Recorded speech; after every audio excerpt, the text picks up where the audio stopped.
Show of support. A mother's acceptance of her child's sexual orientation gets global recognition. Teen targets. US Republican aide resigns after criticising Sasha and Malia Obama. And model maturity. Questions arise over the child being used to sell products to adult women.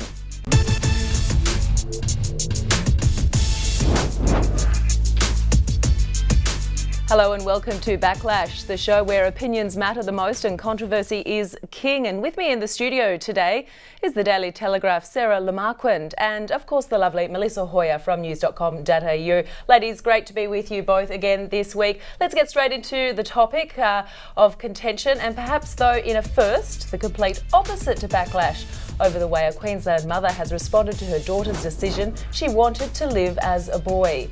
In the birth section of the Courier Mail newspaper, Yolanda Bogart announced the arrival of her new son to the world. The quirky, light-hearted acceptance of her child's sexuality has gone global and is getting much praise from people all over the world. Well, we all know social media can be a vehicle of great change, but is it enough to make a difference in terms of the level of acceptance people have of those with slightly alternative lifestyles or identities, Mel? I think it is. I mean, there's still going to be people out there who are not going to accept alternative lifestyles, whether that is your daughter or son who have come out as being lesbian or homosexual. But it's so good that people can get out there, as they have with this case, and said, yay, good on you, mum and dad, for getting out there and supporting what would have been a really difficult time for their daughter, who is now obviously their son. So they are supporting him. The world is supporting him, but that said, there will still be people who can't quite come to terms with accepting anyone of any sort of transgender or anything that is different to the norm. Yeah, we have seen a few transgender stories over the last week or so, one being that of US swimmer Michael Phelps' girlfriend revealing she was born a man. Following the announcement to the world, the couple has since broken up. Given it's so politically correct to be so accepting of everyone and everything, is it still okay for people to feel uncomfortable about such things, Sarah? It's okay for people to feel uncomfortable about things. There are people in the world that obviously have a wide range of values and beliefs, and for people who have certain religious values, obviously it's not always easy to accept things. Intolerance is never okay. It's never okay to judge someone or attack someone or spread hatred because you're uncomfortable with their sexual orientation or their lifestyle choices.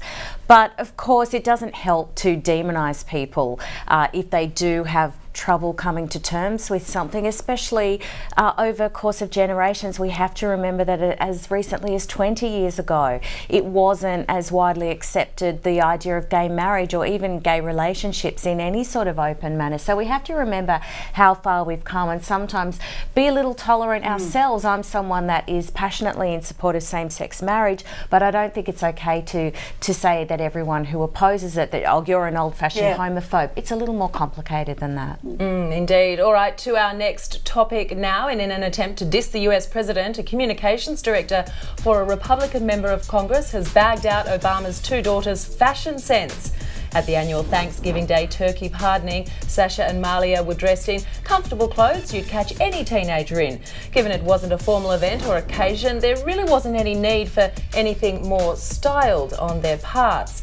Elizabeth Lawton's comments about the teenager's appearance has touched the nerve of America, and as a result she's since resigned from her job. So is it okay to target teenagers when it comes to being a fashion critic, Mel? Well, certainly when it comes to this type of teenager, we're talking teenagers who have not chosen to be in the public eye. Sure, there are a million teenagers out there who throw themselves onto their Instagram accounts, onto every social media platform and want to show us what they're wearing. They are putting themselves up to scrutiny. These girls, the Obama girls, are not doing that. They are there purely, they are the daughters of the man who is the most powerful in the world. Absolutely no way should this woman, in her veiled and pathetic attempt to have a go at the president, was having a go at his daughters. It was awful, it was juvenile, it was disgusting, and I'm so glad we're not going to hear any more of Elizabeth Lawton. The backlash really raising the issue of high-profile people and whether their children should be exempt from the media and community attention their parents receive. In Australia, the very case of Tony Abbott and his daughters has been in the spotlight. So should these children, no matter how old they are, be expected to fit into the mould as well, Sarah? No, it's the adult who decides to run for political office, not their children, whether they're 13 or whether they're 23 or whether they're 33.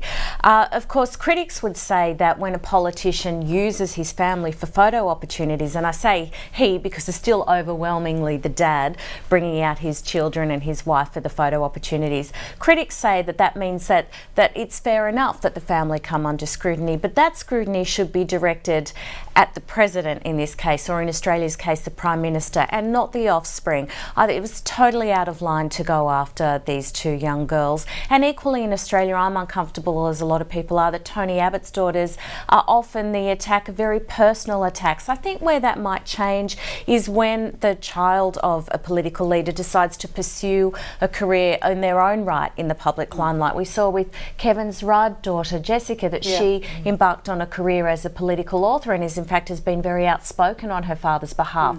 She's a very articulate young woman. She's welcome to pursue the limelight. She's equally capable of taking care of herself. Very, very different when you're talking about people that are falling in the line of fire simply because of who they're related to. Yep. All right, moving on now, and she's a supermodel sensation. Long, lean legs, sultry lips, an angel face and blue eyes. Meet Kristina Pimenova, the 8-year-old Russian modelling sensation. She's got cult following on social media and is increasingly gracing the front covers of the glossy magazines. There's been many who have been extremely vocal in their concern for the image the little girl is portraying, saying her sultry and suggestive poses are borderline.